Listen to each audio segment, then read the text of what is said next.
Alright, welcome back everyone to another episode recap of Black Lightning. Tonight's episode, we're going to talk about Black Jesus. I had a joke here, but too bad I used it in the previous episode. Oh well. Alright, Vice Principal Thicky Thick. I got a bone to pick with you. I got a boner to pick with her too.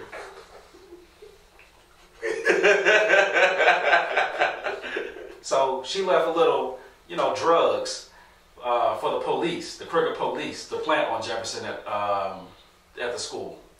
So, man, it was bad. It was looking real bad, y'all. They picked this man up at school while he's teaching an unknown class to some youth, and it just got real. Like, how did this scene make you feel when they're taking him out in the cuffs? Well, one, it speaks. I love the fact that it was very topical to what's going on in today's society, and it's been going on for the past couple of centuries. But it actually dove into the fact that the police were used as a weapon. And what do you do with an overzealous system that comes for you? You're innocent. He clearly knows that he's innocent, but how do you fight against a law that has your number? And then what was pivotal about this is that they tried to dismember his entire everything he stood for in front of the people that he cared about the most, his family and his students. Right. And it was just ridiculous, but I love the fact of how topical it was. Right. All right. So we got a couple of, actually a few metas running around in the scene, Black Lightning himself included. So he had to restrain himself. And then Ant Farm in the hallway. She was about to tune they ass up. He was like, baby girl, wait. He had to calm the attack dog. He was like, shit, they not ready for you. You unleashed, you ain't trained. And then Anissa walked in. And she took that broom and I was like, oh shit. This was about to stump the yard on her. She had the boost. She's like, why y'all touching my daddy? He was like, look, back off a little girl. Like, look, white man. Why you touching my daddy? We'll get to Matthew McConaughey in a second. Alright, so after that, man, it gets even tougher. Jefferson is in jail, and they did not shy away from it. They didn't hold back, and one thing that it shows you is how once you are perceived as a criminal, how they dehumanize you, because they tried to strip him of his dignity, of everything of all his human rights whatsoever. And they even showed the instance where the police were brutalizing him as he was handcuffed. Right. And it's like we see these things in the media, we hear these things going on, but to see it portrayed in this way is like it's putting actual eyes and focus of what sometimes goes on behind the scenes. Not at every police station, but some of them around the country. I don't think I've ever seen on network television the prison scene that they showed here. I don't think I've ever seen that on network television before.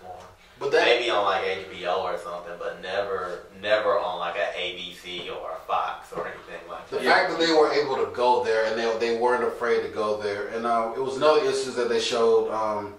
One thing that also comes out that I noticed was the restraint of Jefferson himself. Right. He realizes he's innocent, but he allowed these injustices to be done to him because he knows overall he's powerless against this system. And it actually takes me back to episode 1, before he became Black Lightning again, because we kind of just went right back to the same thing.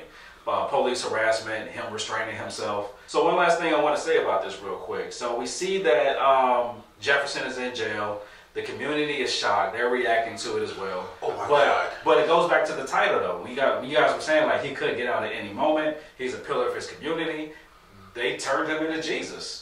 Well, that's not the part, but yeah, we can get to it in a second with the TV as well, the interviews. Okay. But I was just bringing back to the title that they turned him into Jesus. They didn't go all the way, and but he was persecuted. The martyrdom. Right. So we did see some TV reactions, some from the community. And something kind of stood out, particularly one lady. That old ass white lady. Look, I would have punched her in the face on principle. But it shows the disconnect, because it shows someone who's informed and probably not part of the community, and it's like the thing that she was saying was so far disconnect. Right. It was like, I heard he makes those kids call him Jesus. And my question is, where did you hear that from? Well, it's like her embedded racism could be felt. It was like this hearsay of I hear makes them put him on a pedestal. It's like, no, it's his acts and behavior that people give him that moniker. And right. It's like, you don't even know who this guy is. Moving forward, man, let's shout out Henderson for a second. Yeah. Detective Henderson. Me specifically, on these episodes, I've given him a hard time because I felt he was a dry character. He showed no emotion. Like, this was his episode today, and he showed me that I should put some respect on his name. So Henderson, respect has been put on your name. All right. Respect has been put on Inspector Henderson's name today because, like I said, he's been useless up until today. But he saw Matthew McConaughey. Was like, something's not right with that guy.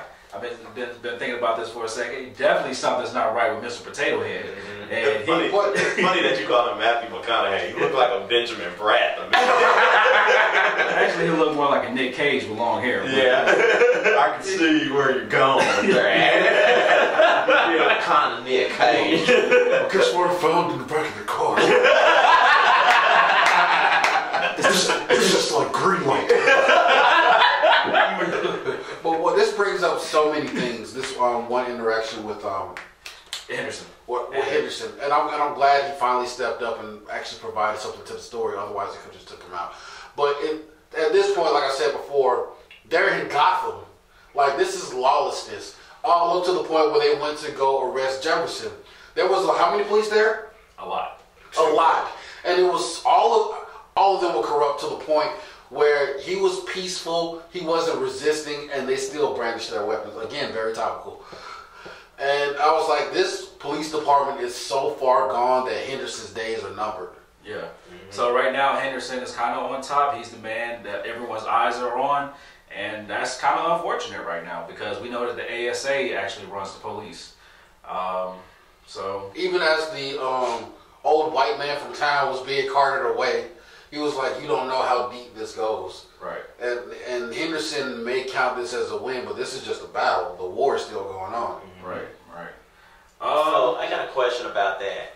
Do you think, with all that considered, now he should be let in on the fact that Jefferson is Black Lightning?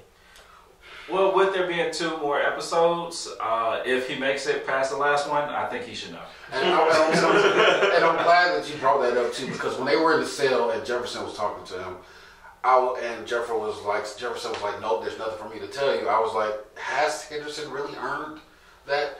Before this episode, has he earned the right to know who he is? Because I think he wavers on Black Lightning and vigilantism. Yeah, from a character standpoint, that's pretty iffy. And especially considering that we don't even see the friendship that much with Jefferson. So a couple more things before we head out of here. Alright, so Gamby definitely proved himself last episode. What can't Gamby do? Gamby can make Kool-Aid if he wants to. Alright, with class and style. I bet he make the sweet tea like Tyrone make the sweet tea. Just be like, who made this? I don't drink. I don't drink sugar. Gamby over there stirring like, y'all want some more sweet tea? I can see Gamby in the back with the pot humming Negro spiritual. From jump, Nissa was ready to just go in and just bust walls down and drag her dad out. Because, I mean, what daughter wouldn't? What family member wouldn't want to? But again, that speaks to her youth. Because it's like, she knew what the consequences were. Mm-hmm. But again, it's like, you may be this powerhouse, but you're going against this system. Mm-hmm. You're not just going against this one place, it's a system. He was like, and Gamby came out and said, if they figure out who you are, they will kill you and your family. Yep. So we got to figure out how to break the system and do it smartly. So this episode, they actually did something that it kind of took me a while to get there, and I kind of figured they were going to do this. All that technology Gamby has, like, I've seen a hologram down there in the basement. Where's the hologram of Black Lightning? Mm-hmm. And so what they do, hit the street, diversion, fake hologram of Black Lightning. The streets is going crazy. The hood is jumping. Even vice principal is out there like, thank goodness Jefferson isn't Black Lightning. Because she was actually feeling bad about this. She was like, oh, she should feel bad. With your fine self. she was so happy. She's like, oh, I can get my baby out of jail. She was like, open connection. Can I save my boo? No. But he's an innocent black man. So Do your job. the part that got me out of all that is when they were doing the interviews, and the old dude was like, I saw Thug, and he started to slob too. He's like, I saw Thug. Thugger was running down the street with them cakes, and his wife and his girlfriend or wife was like, who are you looking at? He's like, shut up, bitch. Thunder, if you out there, call me. Number one fan. Alright. But you gotta ask though, if Henderson hadn't came in and did the whole set you up so I can get to Homeboy, was the hologram plan gonna work? It wasn't gonna work, but because the ASA is so convinced that he's Black Lightning, and also they know that Gambi is also helping him, so they saw the trick. And really, I think it was more so for the vice principal. We're fleshing out her character as far as how morally corrupt she is. You know, she definitely believes that Jefferson is needed, but she also wants to take out Black Lightning. So I think that was really just for her. But they, like you said, Henderson gets Jefferson out of jail the legal way. And so we'll see how this plays out for Henderson in the future. Like I said, 2 more episodes left. We'll see if he makes it. And then from what I understand, the premise of that should have been was that the system, no matter how broken it is, it eventually works out. But then it even failed on that note because it took someone from a higher seat to intercede on it. Like if there was no Henderson there, any person of power to actually say something. Like if Henderson was a regular beat cop, Jefferson would have been dead by now. Yeah. Or on the take. And that's so sad if you speak to how can someone innocent go against a system that corrupt, because what are your alternatives?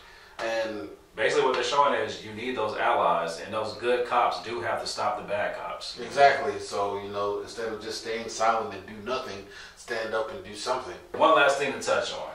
So towards the beginning, we saw that there was a failure in the system that is keeping the metahumans in their stasis, and unfortunately somebody died.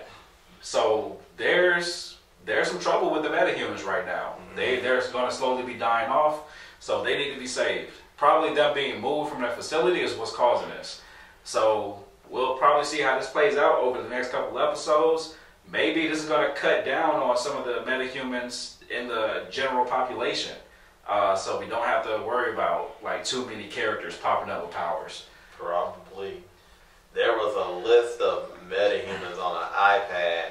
It went by too fast, but I wanted to see if I could recognize any of the names and see if that was in any milestone or DC lore. But Okay, so if you go back and watch the episode, see if you can replay that part and see that list and see what happened. So looking forward to next week. Apparently, Lala, he's making an appearance again. I saw Tobias. I saw the albino Negro. I saw Bayonetta. She coming back. and Black Lightning, they was in a school and some shit was about to happen. It looked like Ice Cube and homeboy Charlie Day about to fist fight in the school. I was like, oh my goodness. so if this is boss fight, I assume in this for fighting Bayonetta. She gotta take a football. Go for it. I'm gonna throw this in there. I think Jennifer gonna make an appearance. Probably. She gonna go down. I better see Gambi up in there. This is how it gonna go. Tobias gonna take Black Lightning down to a knee. He gonna be like, I'm gonna finish what I started. Get off my daddy. So in charge. He gonna get supercharged. Thank you everyone for joining us for our episode recap of Black Lightning. Definitely appreciate the comments you guys have been leaving. Please tell more people about us, subscribe, like and comment. Again, for this episode, let us know what you thought. What are you looking forward to for the next episode? Quick thing for those who don't know, there's a little bit of celebration. Black Lightning got picked up for season 2. Oh, definitely. So I mean, this is what happens when you produce quality television. Exactly. What can you expect? So at the very least, we'll be back next year. Yeah. Maybe. Yeah, definitely. Also, I I do like that it's being picked up for next January or next however they cut these seasons. It's the 13 episodes, but I like that. I don't like the 23 episode format. We love it when people make speculations about what's to come and what's in the near future. So if you can, use the hashtag Culture Shock and tell us what you think is coming. Exactly. Yeah, and this summer we'll be putting out more content for Black Lightning just to satisfy you guys. So we'll let you know what that's looking like. And we'll also be sending out requests for some of your videos so that we can put you in on, you know, get some of your feedback because we like to hear from you, unless you say something stupid. And if you do, we will roast you. So until next time. Until next time. Peace.